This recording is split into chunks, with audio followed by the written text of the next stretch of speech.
नमस्कार मंडळी, मी मानसी सोनवणे आणि आज मी तुमच्यासाठी घेऊन आलेली आहे मस्त असे कुरकुरीत आणि चवीला गोड लागणारे गुलगुल्यांची रेसिपी। त्यासाठी आपण इथे पातेल्यात 2 वाटी रवा, 4 वाटी गव्हाचं पीठ घेतलं।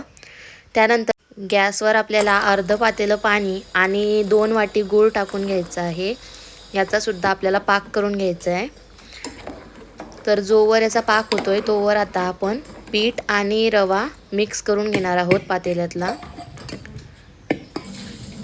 रवा आणि पीठ हे व्यवस्थित मिश्र झालं पाहिजे, व्यवस्थित मिक्स झालं पाहिजे, जेणेकरून रवा चव बाजूंनी राहील। आणि आता करून घेतलेला पाक गाळणीने गाळून घ्यायचं आणि लगेचच हे मिक्स करायला घ्यायचं आहे, जेणेकरून यामध्ये गिठोड्या पडणार नाही याची काळजी घ्यायची। तर आता मिक्स करत घ्यायचं आहे। मी इथे अर्धा पाक टाकून घेतलेला होता, आता अर्धा पाक नंतर टाकून घेणार आहोत। तर बघा, अशा पद्धतीने आपल्याला सगळा पाक टाकून घेतल्यानंतर परत एकदा मिक्स करायचं आहे। आता अशा पद्धतीने मिक्स करायचं की याच्या गाठी किंवा गिठोळ्या राहणार नाही याची काळजी घ्यायची। आणि पीठ रवा हे व्यवस्थित मिक्स झालं पाहिजे। साधारणतः 15 ते 20 मिनिट तुम्हाला हे असंच एकसारखं लगातार मिक्स करत राहायचं आहे। जोवर पाक आणि पीठ रवा हे व्यवस्थित मिक्स होत नाही तोवर आपण हे व्यवस्थित मिक्स करत राहायचं। व्हिडिओमध्ये दिसते अशा पद्धतीने याच्या गाठी मोडून घ्यायच्या आहेत। व्यवस्थित मिश्रण मिक्स झालं पाहिजे, घाई करू नका।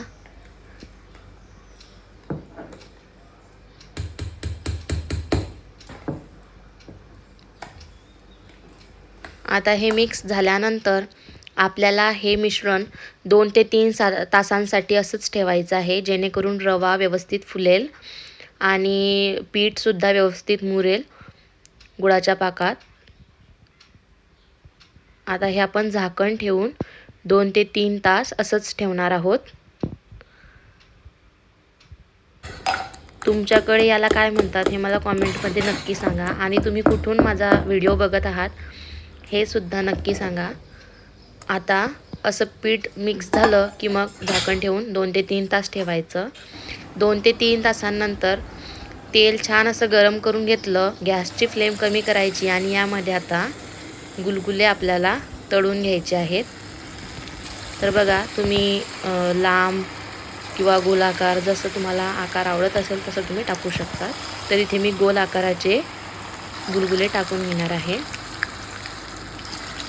आधी जेव्हा आपण गुलगुले टाकतो तेव्हा गॅस कमी ठेवायचा, थोडा वेळ कमी गॅसवर होऊ द्यायचे आणि मग नंतर गॅसची फ्लेम थोडीशी वाढवून आणि मग ते तळायला सुरुवात करायची। तर आधी टाकल्यानंतर लगेचच तुम्ही झाऱ्याने काढू नका, कारण की ते खाली चिकटलेले असतात। म्हणून थोडंसं तेलात परतून झाले की मग थोड्या वेळाने करायचे, तरीसुद्धा इथे झाऱ्याला थोडंसं लागत आहे। बघा, आता बघा तळून झालेले आहेत आपले गुलगुले। तर आजचा शेवटचा दिवस आहे आषाढ महिन्याचा, तर आजसुद्धा तुम्ही ट्राय करू शकतात। दुपारीसुद्धा तुम्ही भिजू घातलं तर संध्याकाळपर्यंत तुमचं पीठ हे छान मुरतं आणि गुलगुले तुम्ही करू शकतात संध्याकाळच्या वेळी। पाऊस चालू असताना सुद्धा करू शकतात। गुलगुले तयार आहेत। रेसिपी बघितल्याबद्दल धन्यवाद।